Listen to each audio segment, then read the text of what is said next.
Hey everybody, Lenny Reed, Dynomite Diesel Products. So today I have a buddy of mine with me. His name's Jon Elford, and he's got a company in Newman Lake, Washington, and it's called Dynamic Transmission.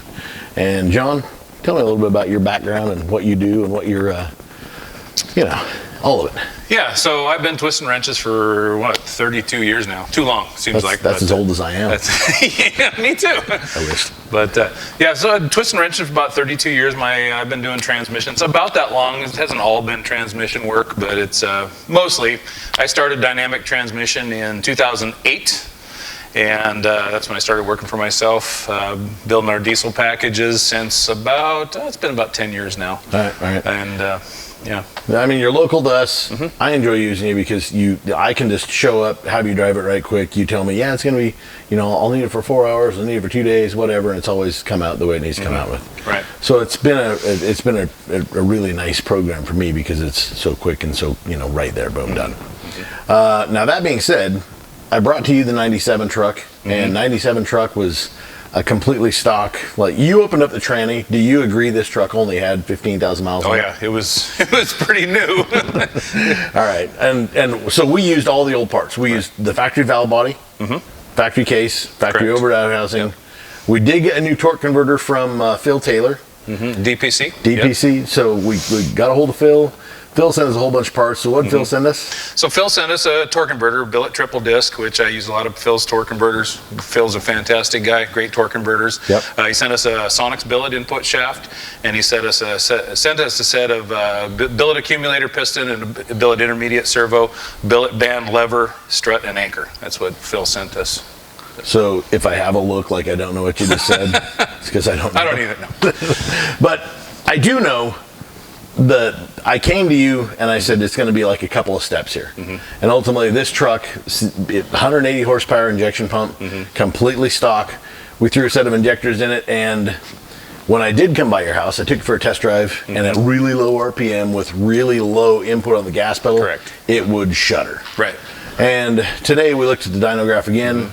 At 1,800 RPM, we picked up 50% of torque. That's right, exactly. So that pretty much explains why I was starting to drive through the converter at low RPM, right? Yep. So what kind of line pressure would I even have at really light throttle like that? With a stock valve body, just at a light cruise like that, you're probably going to be, I would be surprised if you even had 90 PSI at that point. What do you think we have right now? Right now at that same setting, we're probably going to be, assuming we're above second gear, which you normally would be at a cruise, we're going to probably be about 135 to 140 PSI of line pressure. 35 to 40% more. Yeah. All right. And then obviously the triple disc converter is going to hold a lot more power. Correct, yes.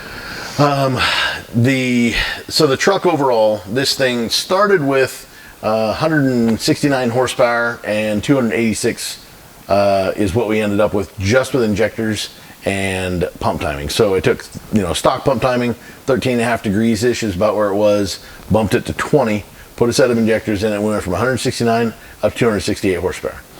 The torque, we went from 412 pound-feet of torque up to 669 pound-feet, and that's stock HX35, everything. I've not touched the aneroid bolt, I've not touched governor springs, I've not touched the injection pump at all other than pump timing. The intention is for us to be able to use this transmission to do turbocharger testing, injector pump testing, and injector testing. Right. This, since it is going to be my kind of commuter daily driver, the overall goal is going to be about 550 horsepower, 600 on the very most. Right. The initial, we're going to try this step 1 turbo, and we're going to see where boost and intake air temperature kind of get out of whack, and then where drive pressure gets out of whack. Right. So initially, right now, like Matt, who also was helping us this morning install the transmission, you guys see part of the video on that here in a few minutes. Matt and I will be back next week. We're going to start playing with the injection pump, and when we get the injection pump all dialed in to where this turbo is about out of air, we'll put the little SXE 61 on it, and we're going to test it at that point. Now, with all that being said, this transmission going to handle kind of what kind of power? Yeah, so this, basically you're going to be kind of at the limit of, so we put a billet input shaft. That's typically, that's your weak link at about 420 horsepower, somewhere right there. The stock input shaft becomes a real liability. The next weak link is going to be probably the output shaft, and you're good up to about 600, 650 pretty easily on the stock output shaft. Assuming, now one of the things that breaks shafts, we were talking about it earlier, is shock loads. So you can just twist gently on something, it'll put up with a whole lot more than if you're just slamming it around. Right. And you know, it's your daily driver, so you're not going to be out doing fourth gear burnouts, probably. Yeah, no, not often. Like, not in this truck. Not in this truck, anyway. Right now, it's got 3.55 gear ratio, and it's got about a 31-inch tall tire. Right. Driving down the highway, it's right, 2,200 RPM, about 75 miles an hour. Yeah. So it's pretty much like right in that sweet spot. Yeah. But I've already ordered 4.30s from Nitro Gear and Axle, and I'm going to put some 37s on there, which measure, 36 and change. Sure. Gotcha. And math-wise, that puts me pretty much right back to factory gearing. Yeah. How important is it to choose the correct gears when choosing bigger tires? It's critical. So it's going to do a couple things. One, it's going to keep your pump output, the pump volume up where it needs to be. So you're cruising down the highway, you think you're in fourth gear, torque converter locked, you've got your forward clutches on, your direct clutches on, your overdrive clutches on, and your torque converter clutches on. Okay. All of those require a lot of oil from the pump. That's a lot. That's a lot of oil. So rolling down the highway, if you got your 37-inch tires and your 355 gears, you run into this a lot with the 68 RFE. You just don't have the pump volume. But rolling down the highway with your tall tires and your 355 gears, and you're down 1,500 RPM. Pump volume is getting to the point where your pump is just simply not spinning fast enough to create enough volume. So you end up with your pressure regulator valve slam closed, trying to keep the pressure up. So your lube is suffering. Right. Cooling is suffering, and you can get to the point where you just simply can't deliver enough volume to make the pressure that the valve body's asking for. So I've always looked at it as just mechanical. We're building with a really tall gear like a 355 and a 37. The leverage against the motor is horrible. Oh, absolutely. But the leverage against the rear tire is not very horrible at all. And oftentimes, like, people call up and they're like, "Man, I want 200 horsepower," and they don't understand that they're using the torque curve that they're on is so far left on the RPM that they can't access the horsepower they're ever going to try to build. Exactly. Yeah. So I've always pushed customers into gears because I want them to actually, if they want to make 600 horse, I want them to actually get to 600 horse. Get to 600 horse. Not just dyno it, see a pretty little curve and go, "Wow, my truck makes 600 horse," and then going down the street, it never actually you're sees running 600 1,400 RPM and you're making nothing. Yeah, like that's... So turbocharger wise, a lot of guys are overkilling turbochargers these days, and it basically ruins all the torque and all the throttle response. That's right, yeah. So if you want something that smokes a lot, gets more fuel economy, doesn't have any throttle response, get a really big turbocharger. Mint. Done. Low stall converter, big turbo. Yeah. Now these trucks, 12 valve P pump, so static timing. I can't program in minus 8 degrees at idle and wide open throttle at 32 degrees. Right. I can't do that. So I'm going to pick timing at probably, when this thing's all said and done, we'll see where it runs at 20. And at the end of that, we're going to see what happens at 22, 24. I may back it down to 18 degrees once we get everything put together. Right. But that takes a lot of time on the dyno. And Matt and I, camera guy, we're going to be doing that probably for, it's going to take us a day to get the 61 millimeter charger dialed in. With the injection pump, governor springs, all that stuff has to come together. Right. And by the time, unfortunately, the lift kit, we're doing some, so Off-Road Power Products has ordered us some parts. And they've got us a lift kit coming from Carly. They've got us some shocks coming from King.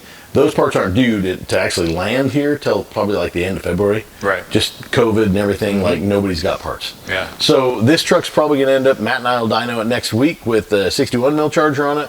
We'll kind of optimize that. I'll drive it around. I want to see what it gets for fuel economy. I want to see what it's actually like to drive our little turbo. And if that turbo works out just perfect, then we're probably going to start cutting free and actually selling some of those turbos for up to whatever we test to. Sure. I suspect this turbo on this motor at, say, 3 to 3,500 RPM is going to support right around 500 horse. Sure. But we will do some tuning, we'll do some tweaking, we'll confirm that, and then boom, we'll release you guys a turbo that's matched to this kind of a recipe. Once that's done, we might put a 257 SXE on it fed by a 369, which I've done in the past. And I really do like the response time is awesome. Right. They drive really Quick good, spool, and yeah. I've made 600 horsepower at that Yeah. combo. So again, 600 is more than what I need, but we're also going to see how this little thing turns out, because this turbine housing is different than anything we've ever used before. Okay. So if this thing really responds quite nice on the bottom end, we might end up using this 361 fed by a 369. Okay. And it might be 600 and change, which Be a is lot of kind air. of more than the goal. Yeah. But that's kind of where I'm at. Are there going to be things that I'm going to want to change about this transmission as I go along? Not really. Once you start getting past that 600 horsepower mark, then we're starting to talk maybe output shaft kind of thing. So as long as you're staying below there, we're good. Pressure-wise, I've got you set up with the heavy-duty towing valve body. We got a good line pressure curve. One thing about the line pressure curve, especially because it's your daily driver, is if you take your throttle travel and divide it into thirds, so you got idle and wide open and divide it into thirds, that middle third of throttle travel is really important because that's where you drive. And so you need a real aggressive line pressure rise curve across that middle third. Wide open throttle, you're all the way in, the line pressure's all there, everything's happy. Down at the bottom third, you're not really working it. That middle third is where transmissions get killed. Okay. So we've got the hydraulics that I set up in the valve body. You have a real aggressive line pressure rise across there. So that's going to be real important driving, because now you have an engine that you made 169 horsepower and at the wheels, and you're going to probably 600 at the crank. Or are you talking 600 at the wheel? No, it should be like 550, 600 at the wheel. At the wheel. So you've over tripled your horsepower. So that's going to be real important. So having said all that, you've got a pretty aggressive line pressure curve already, but there's still room to grow. We can turn them. I've got your pressure regulator spring is basically backed off all the way. We can tighten that up. We can get in there, and there's some 48 RE valve train stuff that you can get just by pulling the valve body. The transmission itself, and that's if you get to a bigger number. Right. Right now, it's going to be perfectly happy up to what any of the initial testing you're doing. We're going to be great. 550, yeah. Yeah, exactly. But as far as the clutches I put in there, I put Raybes's GPZs throughout. I put a 6-disc stack in your direct clutch. Your 4-disc your forward clutch has a 4-disc with GPZs as well, and then your overdrive has GPZs. So using good frictions, increasing that clutch count in the direct clutch. Yep. Raybes's Pro Series band with a 4.2 billet band lever, all that stuff that Phil sent us with the servos where you kind of got blank faced. That's your second gear. We're making second gear happy. I got 4.2 out of it. Yeah, right. 4.2. Second gear's happy. So as far as the clutches and the gear train and everything like that, the transmission's going to be happy. Okay. All right. Cool. So all in all, I'm going to drive this thing for the next week. And once I get it tuned up and get some horsepower, I'll drive by your house, make sure you're content with it, make sure you're happy. Yeah. But I really want to thank you, and I want to absolutely. As far as converter stuff and all that, Phil Taylor, thank you very much. Appreciate it. You guys always done. Like he's been helping us in the UCC. He's helped out other of the real fast teams in the UCC, and yeah, Diesel Performance Converter's always done us a good job. Absolutely. So I really got to say, hats off to you guys. Thanks for helping me out. Appreciate the deal on the parts, and absolutely, we're gonna do you right, and got to go test this stuff and see how long it lasts on the street instead of on the quarter mile. All right, well, cool, man. Thank you very much. Absolutely. Appreciate you. it. Pleasure working with you. Guys, thank you very much. Catch you later. Lenny Reed.